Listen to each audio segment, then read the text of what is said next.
without much further ado, I'm going to, can you see what's on the screen? Little kid, right? This is what kids look like when they're busy exploring and they're busy experimenting and they're just being themselves. This is the vibe that I would like for us to have in this session on a monthly basis. So when I say please take off your hats, I mean the invisible ones. So you're not Amir, the academic administrator, so forth and so on. You're just who you are, okay? Otherwise, the conversation doesn't go the way we want it to go. And I have a sore throat. Cool. Can you see that? Okay. Josh, can I take this? If I speak off the microphone, do people on the Teams, can they hear? Okay, so I have to stand here. Okay, cool. So on the screen, you've got a backpack. I'm going to put mine up. It's just a real backpack. Okay, so my backpack is not very fancy. It's pretty standard, né? You all, well, most of us might have one, or you've got one at home, or your kids got one for school. Nothing fancy, right? It's got zips, it's got pockets, it's got, what you call these things? Arms and a handle. So the challenge that you are going to be putting yourselves and each other through today is like this. For the first 5 minutes, just on your own, I'd like you to think about how you might improve the design of this backpack, right? You are, for the next 5 minutes, the product owner, the chief product owner, right? Or chief product designer at Cornerstone Institute. So just for 5 minutes, if you've got a piece of paper, you can write. If you don't, just have some thoughts around that, and then I'm going to ask a couple of people for how you might improve the design of this bag so that a customer might buy it from you. Yeah? Okay. There will be conversation part, but for now, I just want you to sit with what you think you might design or improve in terms of the design.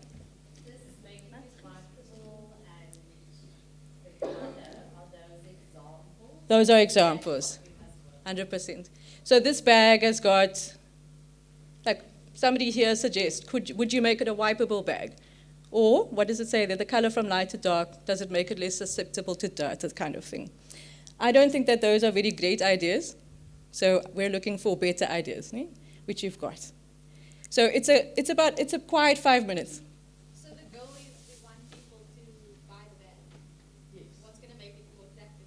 Yes, to the customer. And I suppose because we are the Cornerstone Institute, we should pretend that we're going to sell that bag to our students. And we're going to assume that our students are going to love the designs that we come up with, individually. Yeah. Just for 5 minutes on your own.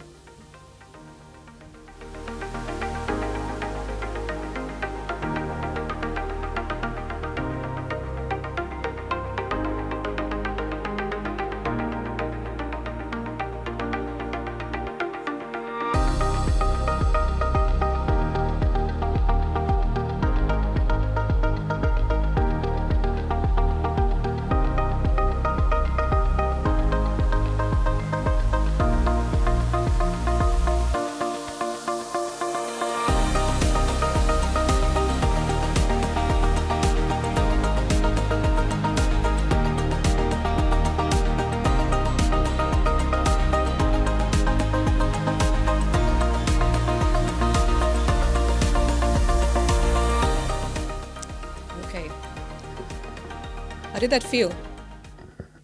Who's enjoying the silence? There is one person, there are two people in the room, yeah. But what does it feel like when you're working alone and trying to design something for people who are not in the room? Is it comfortable? Not? Yeah, it's uncomfortable, eh? But sometimes we just got to do it, right? Because that's the way we've been taught. Yeah, we need to do stuff, so we just do it. So we're going to mix this up a little bit. Whoever you want to pair with, partner with, please choose just one person. I'm not going to give you rules. You can even get up from your table if you want. And then you're going to repeat the process. Only this time it's going to work like this. So I'm going, pardon? Oh, so Kenwin, I'm going to just use Kenwin as an example. So if Kenwin and I are working together, for the first 2.5 minutes, we'll 5 maybe, Kenwin will be the head product designer. I will be the student, aka the customer. Then we're going to swap roles. Then I will be the head product designer, and then the student or customer will be Kenwin. But the question is the same, and it sounds like this. What is it that I can design that's going to make this bag appealing to you, or that's going to make you want to purchase this bag and love that you purchased it? Yeah? Cool, so we can start. Have you got your partner?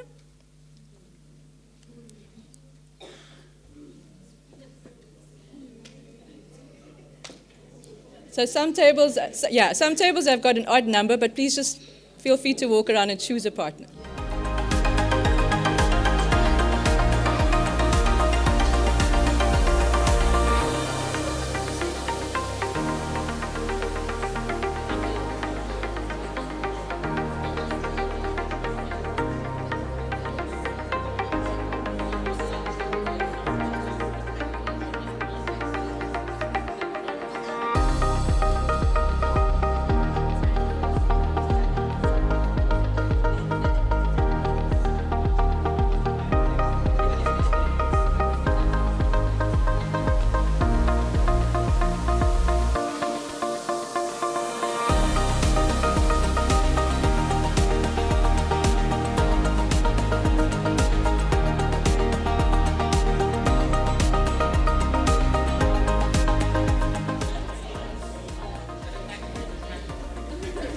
Okay. Thank you, everybody. The room is starting to look like the picture of the kid on the first slide. I'm very happy. Can we please swap? So, who was product owner? Just by a show of hands, hey?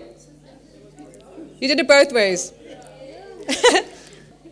All right. So then I'm going to come around with the microphone, and I'm just going to pick people randomly, and just hear from you two things. One is, what was your experience, guys? The meeting is in progress.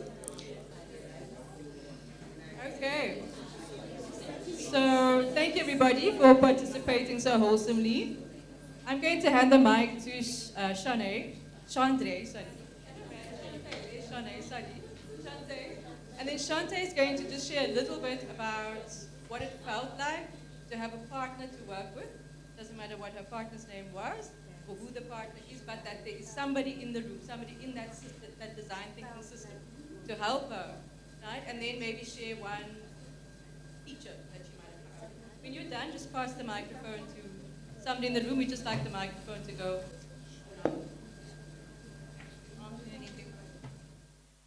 Okay, so with me, when I had to do it on my own, I was thinking only of what I would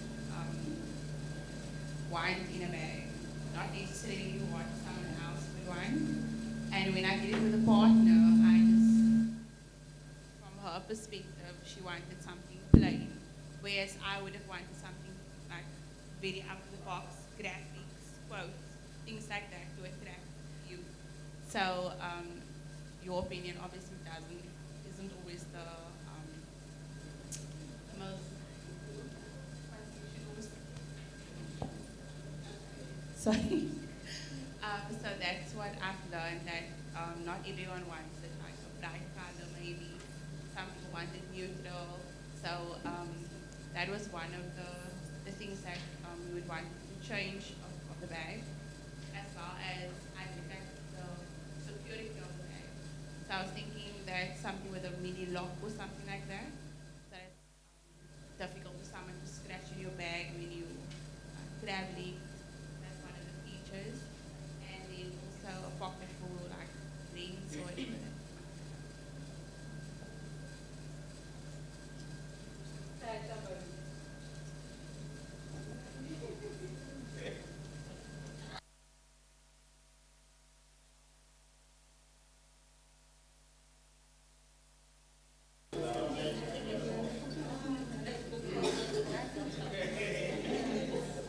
What must I say again? Alone. Working alone was nice. I think I prefer working alone. Where's my boss? Okay, she's. But I prefer working alone because I could argue and come up with decisions on my own instead of taking other people's opinions into consideration. But it was nice though, after, like I was teasing her that she would put some flowers on your bag, and mine would be black, everything black, and yes, yours as well. So, but I think it was a good engagement to just swap and understand what other people are thinking. Yes.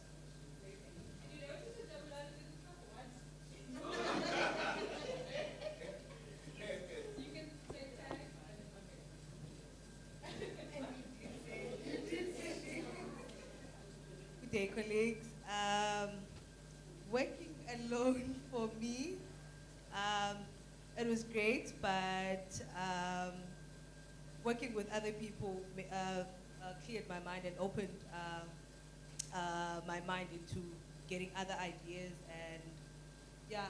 So one interesting feature that we would put on our bag was that we discussed about was putting a you see the Apple tags? Yes, but would like more like a tracker kind of thing, so that when they lose the bag, they will be able to track it. And another one that was interesting is um, the front side. But not having the front part, have the front part, a smaller zip, but it opens from the inside for protection and security. Thank you. Like somebody?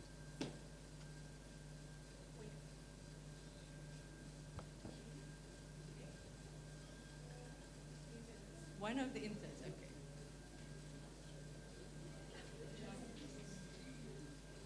But they're all going, not me, not me, not me. But I'm going to choose the, I'm going to go with Makanya.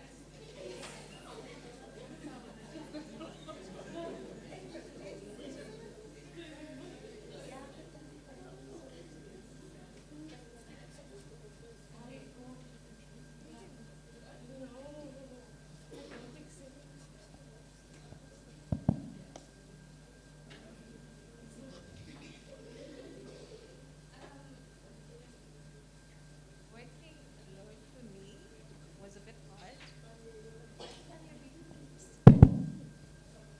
Okay.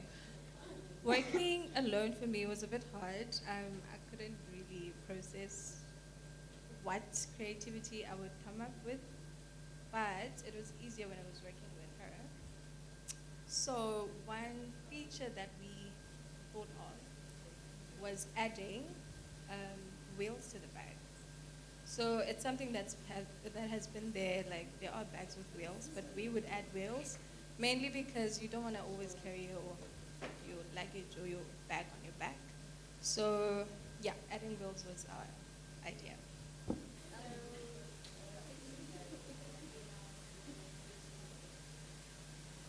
So working alone, I realized that I was thinking about what I would like in a backpack, not a student.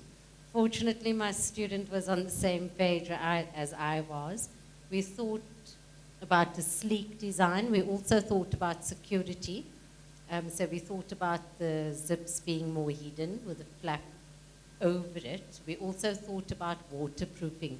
So security was an issue because people travel, as well as the waterproofing. We also thought about padded hard shell for the back. So a space for valuables to go in the back, so it's not easily accessible if someone gets into your bag. Thank you. All right, so basically the same, everybody seems to have the same idea, but the same year when I was thinking about it, I thought this bag looks more something for fashion purposes, like a backpack, instead of something I can use as an academic or as a student or an employee somewhere. So for me it was working within our team, because we were an uneven number, so we worked as a team. We came up with more or less the same idea. We would like something a bit more in security, something with like a lock pin, a code. The design of the bag would be completely different. Place for a water bottle, a bit more sturdy so that there's padding on the inside for a laptop, waterproof, and then in a darker color. I think the color that was clear was no orange.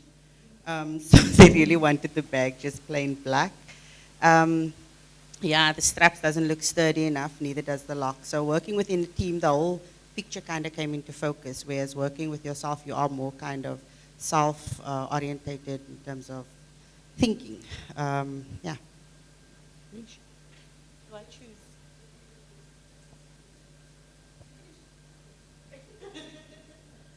Good afternoon, everyone. So working alone, I would prefer working alone. However, working with a team, it helps you more to compromise, to see the next person's view, to have a much more broader overview or options in the sense of more designing the bag. Because what I came up with was, because we are in a very fast and technology environment, adding a charging input portal at the bottom. And I could share that, and my partner could ask me questions about that in the sense of, so if you are adding the water bottle section to the side, isn't it going to affect the charging? So if I had to work on my own, I wouldn't have thought of all of that. Whereas my partner could assist me in the sense of, let's build the bag together, or, you know, that type of thing. So that is basically what I came up with. I'm going to pass the mic to Shannon. Hi, everyone. Like Jabulani, I like working alone. It was peaceful. But Vuyo and I work together every day, so it was also nice to kind of have that familiar outside perspective. It was also good hearing her perspective because it was quite different from mine in what we'd like in the bag. One of the very practical things that she brought up was making the actual straps thicker and more padded so that they're more comfortable to carry the weight of the bag around.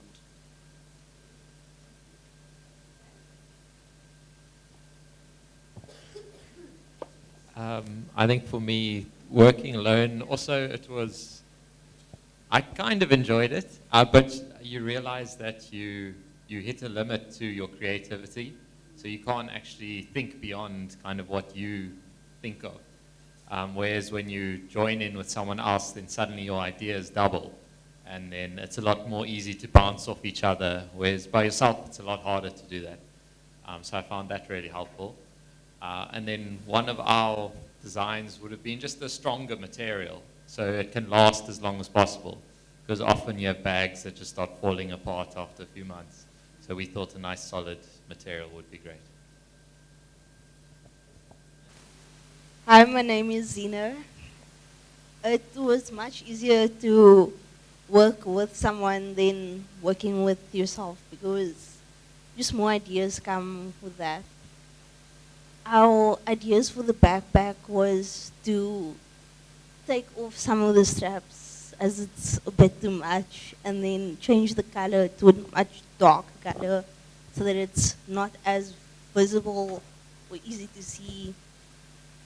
We would also add another pocket on the side for a water bottle. And we would make more compartments so that the bag is bigger. Yep.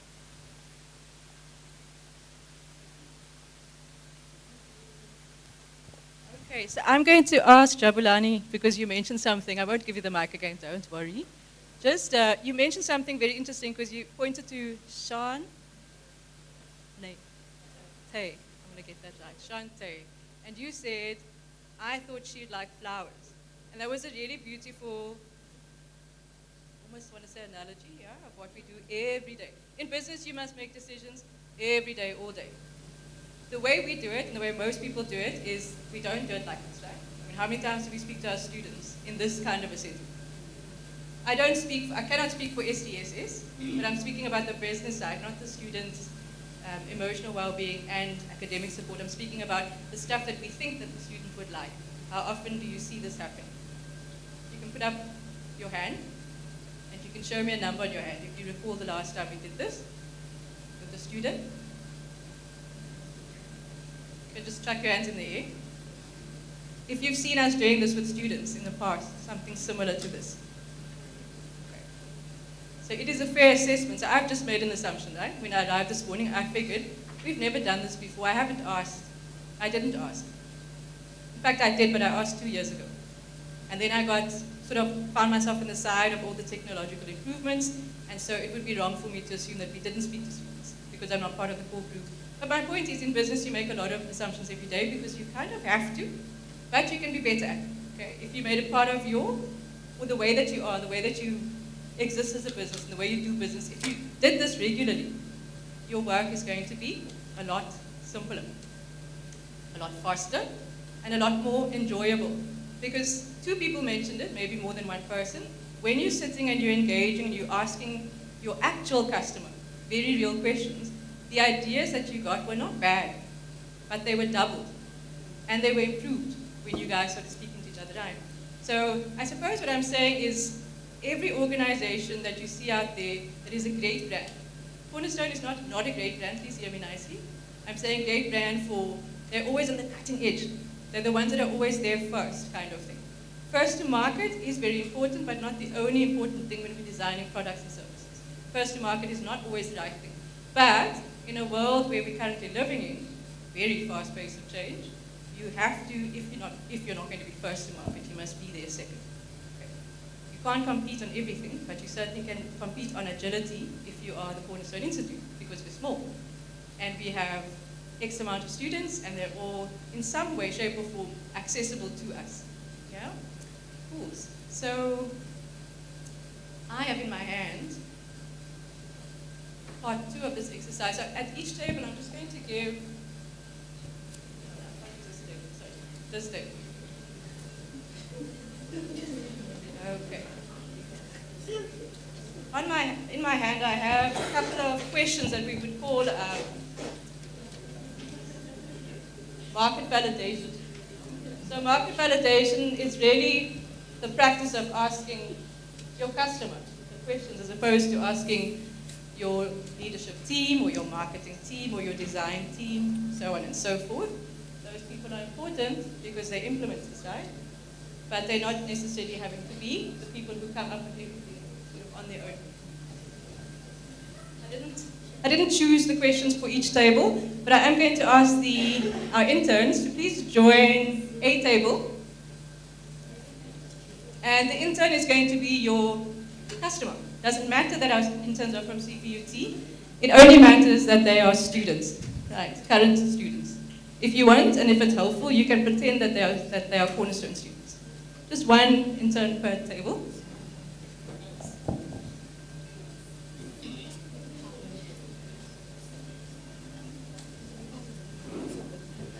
On your sheet of white paper is a question, and that's the only question you're going to ask the intern, but I'd like each person to have the chance to ask the intern, I'm so sorry, the intern, okay? The same question. Okay, so we have 4 people on this section here, or this table, that each one just asks exactly the same question, okay? Sorry guys, can I just interrupt?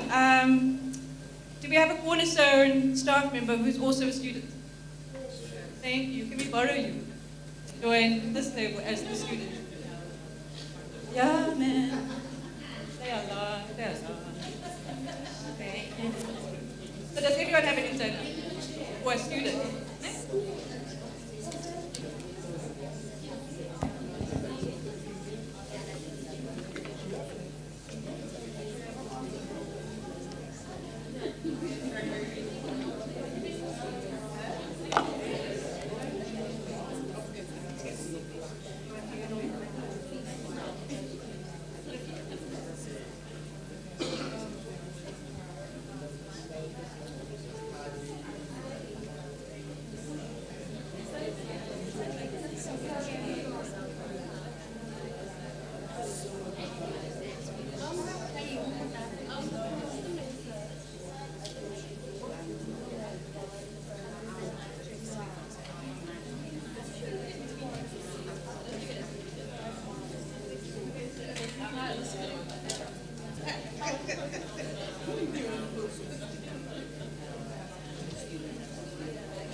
All right. Oh gosh, this microphone is so difficult today. I know that you're very busy having very important conversations, but if I could ask you to pause. I'm going to give the mic to Zizi. Sorry to break it all. Otherwise, I'm going to come between you and lunch. Something very important earlier on. You mentioned, I just overheard you say it's the value of asking the same question. And anything else that landed? Okay. So we were actually just going through the whole thing of asking the same question over and over. In fact, Roxanne was saying my answer is going to be the same. Yet every single time she answered the question, she provided new sets of data, right? So after asking that question 3 times, we got 6 responses, and they all speak to what a prospect could possibly be thinking when they make the decision that they want to come back into the learning environment. Now, my marketing mind immediately goes, that's 6 different ways I can sell a course. I'm either talking to you because you want to self-improve. I'm either talking to you because now you feel ready to take your next development stage. I'm talking to you because your environment requires that of you, or because the opportunity within your environment has presented itself and it's up for the taking. 4 different customers, 4 different sets of motivation for the exact same question. Now I can sell one single program or product 4 different ways, and it will land multiple customers. And that's the value of asking the same question over and over again.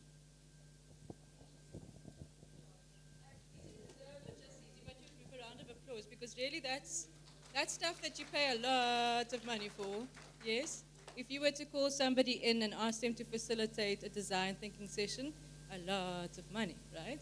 But did you just realize how easy it was and our possibilities? It's not difficult, right?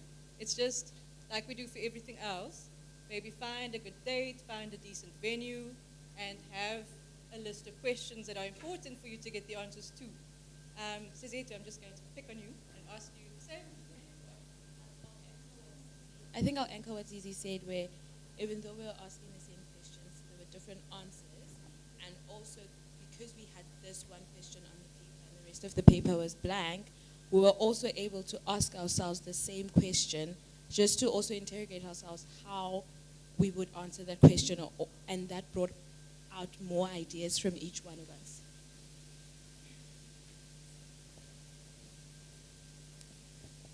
So the same question asked a few different times on a day like today works, right? But you don't have to use this format. You can ask the same question in a few different ways, in a few different settings. You can go survey, plus this, plus one-on-one, or you can have something like this where you have maybe a group of students and maybe a representative from each department. The design and how you create that opportunity to engage with the students and ask meaningful questions are limitless, right? This is just an example of how easy it is to do this in an hour and get the kind of stuff that, I don't know, you probably have the insights. It's not like everything is new. But the fact that you're hearing it from the student just makes it a lot easier for you to shift from design mode into implementation mode a lot easier and unlock the value, not for Cornerstone, but for the student a lot earlier. So I'm going to ask from this group, if I could ask you as the one who has interviewed the student, what it felt like for you. So for me, it felt like very much like an interview. Like, you know, when you go to different jobs and you get the same question, that's what it felt like. So you needed to express yourself more and try and scratch in your brain more ways of expressing answers in the same way, but yet differently. So I got the same questions 4 times, and every time I gave kind of a different answer, but also in my answer there was one thing that, like the main thing was always the same, which was communication and networking. So it was a a little bit strange hearing the same question over and over. But as you hear the question again, you think of more ways to answer and more things come to your mind of how you can answer the question and the answers you're looking for, how you can best describe it.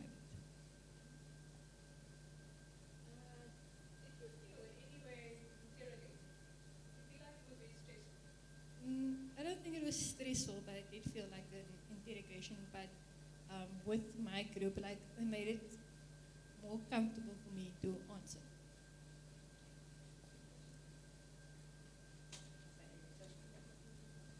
And so, the experience for the student is critical. It wasn't meant for you to feel like you're being interrogated, probably because we didn't brief you and tell you up front what we're going to ask you to do today. So then you're just there in the chair, and you just have to answer the questions 4 times over. But it's important, if you're going to do this kind of thing, that you brief the people up front and you say, we're inviting you to whatever session. This is probably the role that you're going to play. We might ask you a couple of questions, or we might ask you to do a little something, but make sure people are aware of what they're going to be putting themselves in for or up for, and make sure that they understand what experience they can look forward to. If the experience is not good, you're not going to get responses from each person. Just another question. Did everybody ask you the same question exactly the same, or did everybody add a bit of flavor to it? Yeah. That's also really critical, because you can absolutely have the same question asked either many different ways or add your own thing. So if you are healthy and you're in education, you might want to frame your question a little bit around PGCE as an example. Josh, do you mind hitting the light for me, please, man, just for a minute? Awesome. That's a little better, right? So the Accenture research, or the company who does this piece of research, does it every 5 years, and they look at the level of disruption that the world is experiencing, right? So we know our disruptions, or when most times when I ask, we'll talk about load shedding, we'll talk about COVID, but there's other stuff, right? There's wars, there's weather phenomenons, there's many of them. And in 2023, or 2022 to 2023 alone, we've experienced all of the possible disruptions, and there are certainly more. But I mean, if you were looking sometime in the past, let's look at the 1950s. The world was very stable. None of us were born then, I don't think. But anyways, life was more stable, right? You didn't have. Oh, sorry.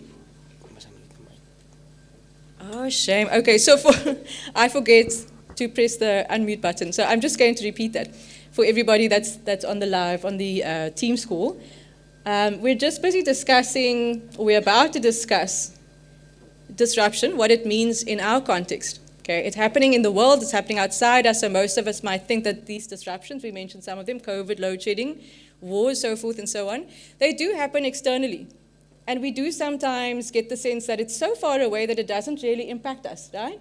We are lying to ourselves and we're kidding ourselves if we begin to be an organization that doesn't look to those things and doesn't spend a great amount of time, like just this 2-hour session today, it's nearly 2 hours that we spent together, to really look at what these things mean to us, but not just ourselves. If you just go back to the session before lunch, it's really asking the students, okay, so now we've had this major disruption, what is the impact on your life?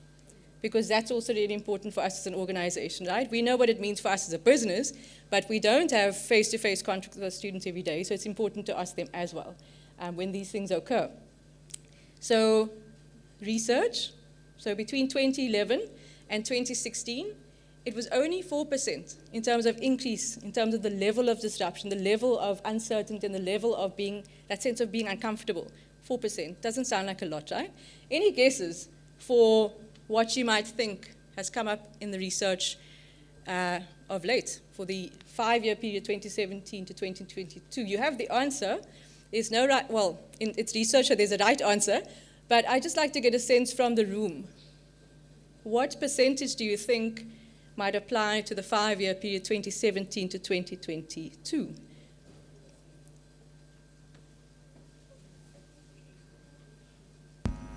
I share the mic because I really don't like the podium, and I hear my own voice all the time, so I'm just going to come here. Any guesses? Just a percentage. 5%? 5%? Okay.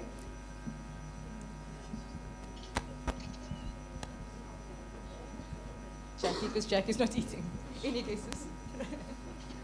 I know it's a high percentage, but I'm going to guess 44%. Great guess. I'm going to try and get this mic to you. 57%. 57. 70. I like that it's getting higher. Anybody who wants to beat Craig at his guess there? Okay, I'm going to take you out of your misery and I'm going to say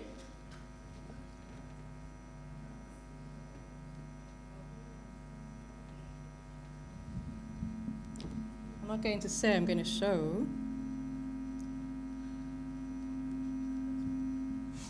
Okay, can you see that over here, that's 2017 to 2022. If you can see that number, it's 200%. It's not a thumb suck. It's people who do actual research to understand what is the world going through in terms of being. Anybody heard the term VUCA before? I know we have, which probably don't speak about every day, but VUCA is just a little acronym for it's volatile, it's uncertain, it's complex, and there's ambiguity in just about everything that we're doing. We are not alone in the situation. That's everybody across every industry, and it's everywhere across the globe, because these things that come and impact us are not localized things. Okay. We somehow seem to be affected as a society at large by global disruption, more so than we ever would have been prior to the times when the world was a bigger place, if you like, when we weren't traveling in airplanes, going here, then everywhere at very short amount of times, when there was no internet. Or maybe there was, but it wasn't used as we use it now, right?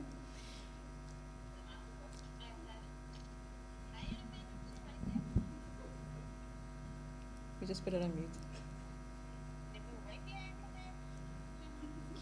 I don't know if the people on Teams can hear me, but I'm going to ask that you put your mic on mute. Or we just ignore. If I stand here, then I can't hear, because I might just disrupt the entire thing. So my question is, what might this mean for the Cornerstone Institute? What might that mean for our organization? If we know now that this 200% number is a very real number, what might it mean for us as an organization in terms of what we were doing, let's say, before COVID and what we're doing now? Are our processes and are the way we make our decisions very much the same as it was before COVID? Are we doing it differently? We are. We are. In some ways we are, and in some ways we're not. And that's okay, because not everybody has the means and the resources and the energy to make those massive shifts in short amounts of time. We did a very big leap, like most other higher education institutions. You jumped overnight from class or contact mode into online, yeah? Then, to make matters worse, if you like, it's not one jump. How many jumps have we done with Unisys in the last 2 to 3 years? Or AAS, as it was formerly known. Many, right? And it is a really good example or analogy of what we need to be like as an organization. If we just looked at Unisys, we need to look no further to understand that that level of change, the consistency and the frequency of it, is what it is like in the real world, well beyond Cornerstone. So something needs to shift, right? Something needs to shift in the way that we are being when we are together as an organization. Something needs to shift in the way we make our decisions. And we had a good example of how we can actually bring about shifts very easily without, I think we spent about 1,000 Rand on lunch today. But the value, as Easy alluded to, of those conversations, a tiny shift. It's just a different way we engage with the student, for example. Could bring about massive value to the organization. Could make us faster in how we respond to the student's need. Because we're not here to do business for ourselves. We're not here to design programs and experiences for ourselves.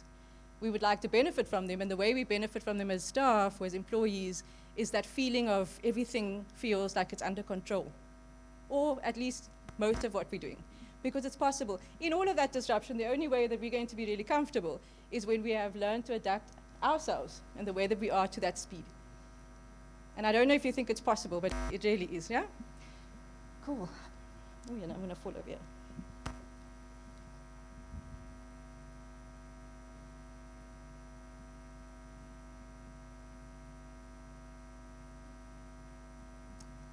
Okay, so I'm not going to ask you to answer these questions today.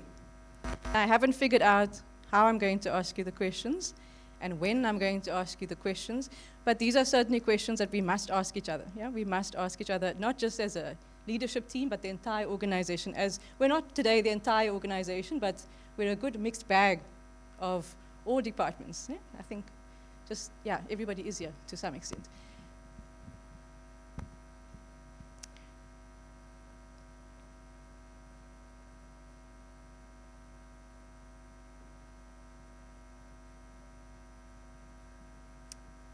Those are big questions, right?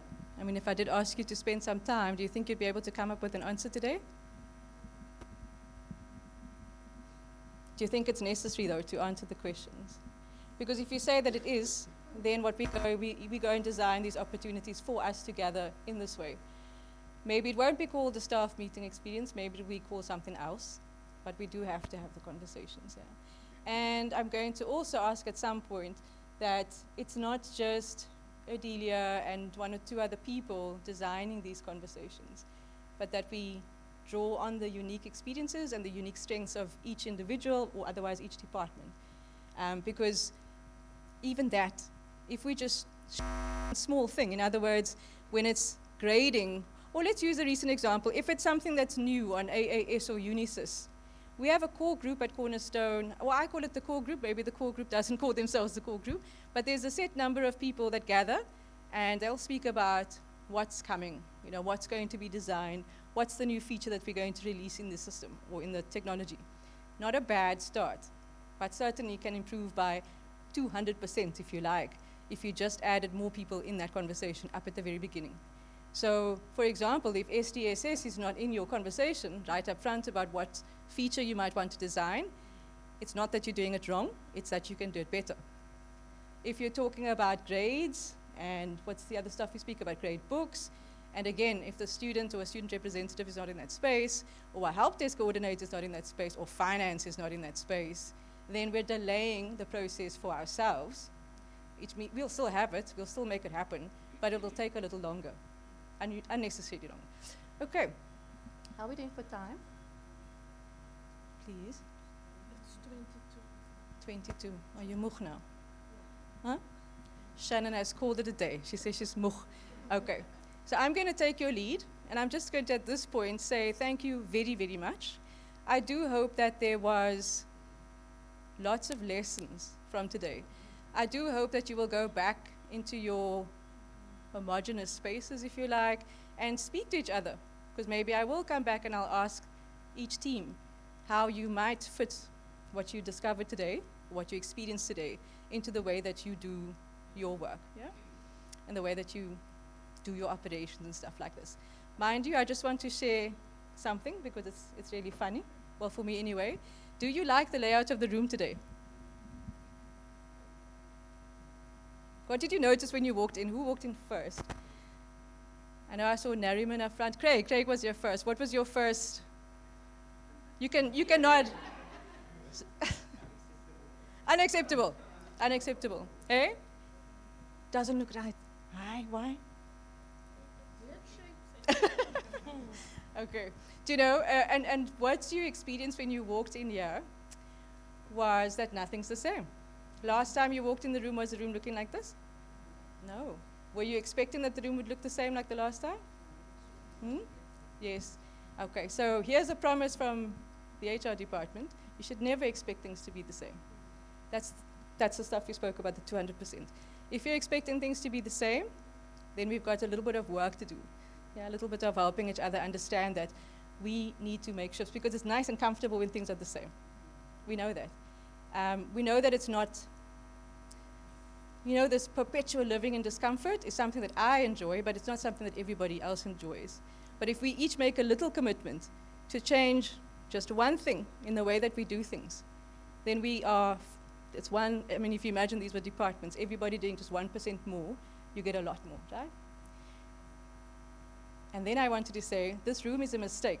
but it is a happy mistake. Because I don't know if you, okay, that table I can't speak because that was the only space available besides that, right? So you got here and they took that table. But I'm going to ask Martin, why did you choose that space?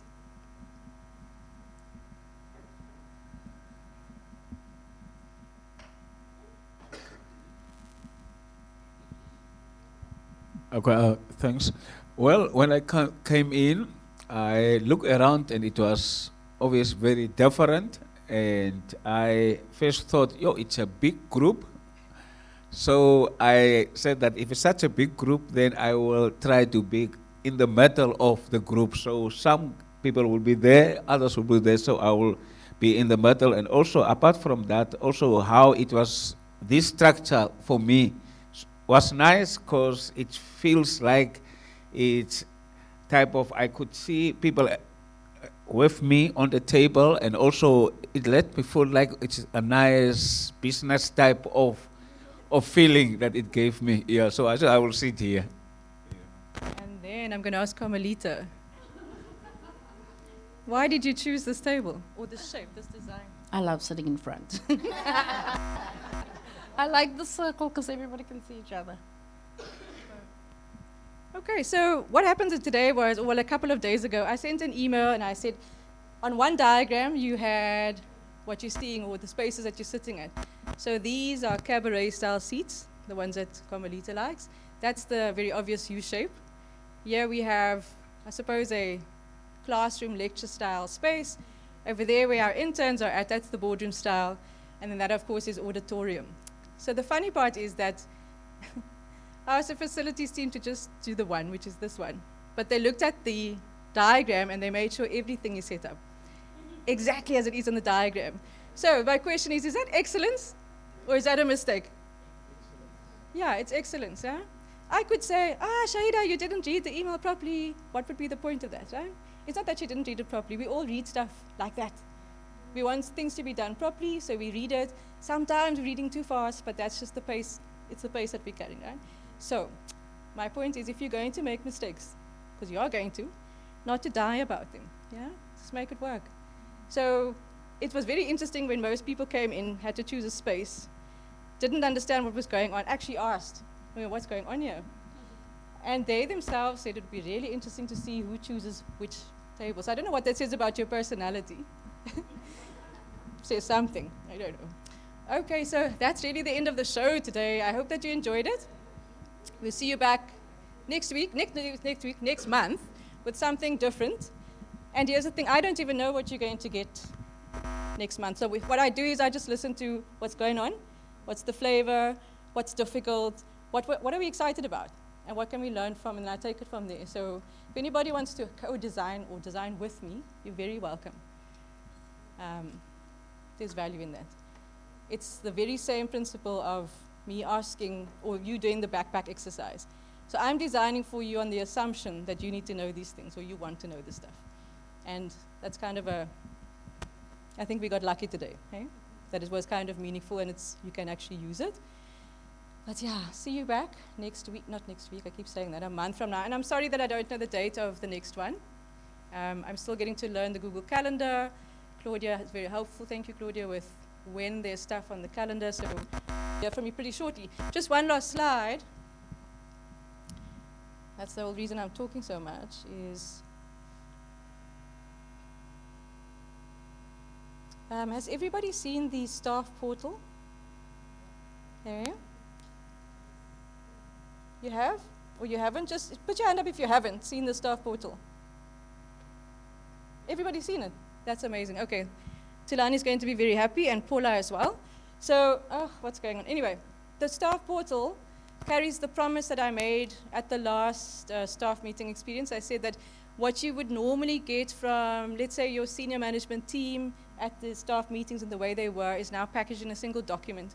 And I know when you're on the screen, to the bottom right, you can press a button there, and you'll find an update of what you would expect to hear at these sessions. Okay, with that, very big and a very warm greeting. Have a really good one.